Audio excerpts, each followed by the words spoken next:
What's up? I'm architect Drew Paul Bell, and what I do on this channel is I give advice to architecture students on how to succeed in school. And today what I want to do is I want to recommend a book. This is a book that I think every architect should read, and I kind of wish I had seen it. I wish I had read it several years before I actually did. And the name of the book is ZEN and the Art of Motorcycle Maintenance. You heard me right. ZEN and the Art of Motorcycle Maintenance.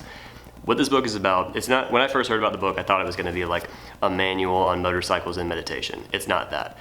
This is actually more like, you would classify it as a philosophical fiction genre, which it was kind of the first, I think it was one of the first ones in that genre, if you could call it that, a genre. The major question that the book answers, and this is why I think it's so important for architects, it's really summed up on like one of the opening pages, and it says, "And what is good, Phaedrus, and what is not good?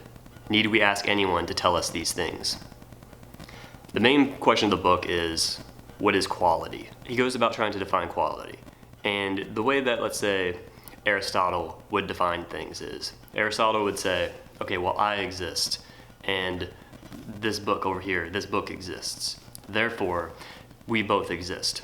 So you could declare that something exists because you can point to it. You can define it as being separate from everything else around you. So if you can put something in a wheelbarrow, it obviously exists.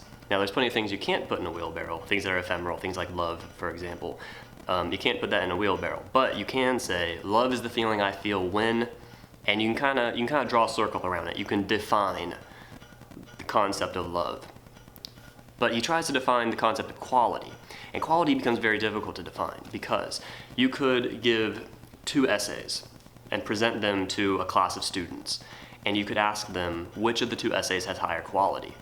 And everybody would agree which essay has higher quality. But what is quality without the essay? What is quality pulled out from the essay? What's pure quality without being attached to an essay or a song or a piece of architecture or a book or a piece of art? He has trouble defining quality. And so this is really what a lot of the book is about. It's about trying to find a way to define quality and asking what is quality. Now, the way he goes about doing this is he looks at the way someone like Aristotle would have gone about defining things, okay? We said, I exist and the book exists. So we defined a subject and an object. So we objectified something and we subjectively observed it. What he goes on to explain is, and I don't think I'm spoiling anything in this book, by the way. The point of the book isn't some twist ending at the end. It's about the journey of understanding it. So the point is, what he goes about understanding is he defines the difference between subject-object definitions. And he says that quality exists outside of that. So quality happens first before you divide things into subjects and objects. Now that's kind of where he loses me. That's where I'm not sure, like the part about the essays, and if you take what's quality without the essay, that to me makes a lot of sense. As soon as he starts saying that like subjects and objects come from quality, that gets confusing to me. Now, the way he describes quality is actually very similar to the way that Christians describe God. Now, he doesn't use the word God, I don't think, one time in this book. But if you said that, well, what he really means is God, then I can at least comprehend, I can understand where he's coming from. There's still a lot of kind of confusing parts about what is quality. And he goes about defining it in that way. There's another way that he looks at it, though, and this is also super important for architects.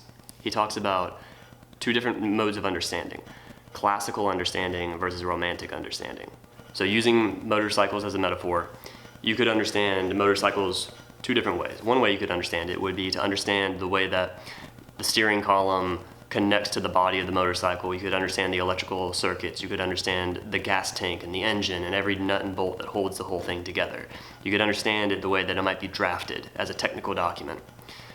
The other way of understanding is to understand what it means to drive a motorcycle, what it's like, the opportunities it offers you, the way that it is to have the wind blowing through your hair. That's not something you can capture with a technical document.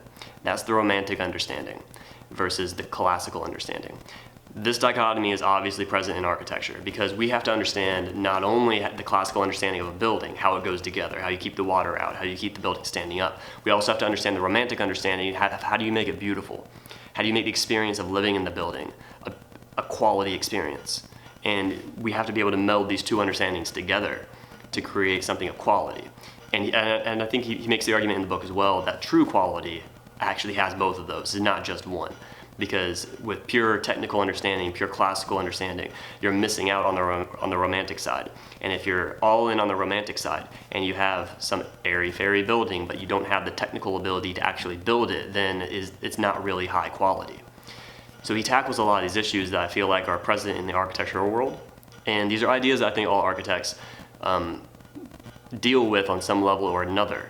And reading the book about it, hearing him explain it is just awesome. I feel like in almost every other page there's some epiphany about understanding a little bit more about quality, about art, about architecture. And I just think this is a super valuable book, and I think it's a book that every architect should read. So I mentioned this on the podcast with Michael RISCICA, and I'm gonna link to that podcast down below in the description. Also, I'm gonna link to a link to buy this book. If you want to support yourself in becoming a better architect, I think this would really help you. If you click on the link below, it's also going to help support this channel, and I would greatly appreciate that as well, and help me support you even more. So, the book is called ZEN and the Art of Motorcycle Maintenance by Robert Pirsig, and I hope that this video helps. I hope that the book helps. Don't forget to like and subscribe and share this video if you enjoyed it, and of course I will talk to you next time.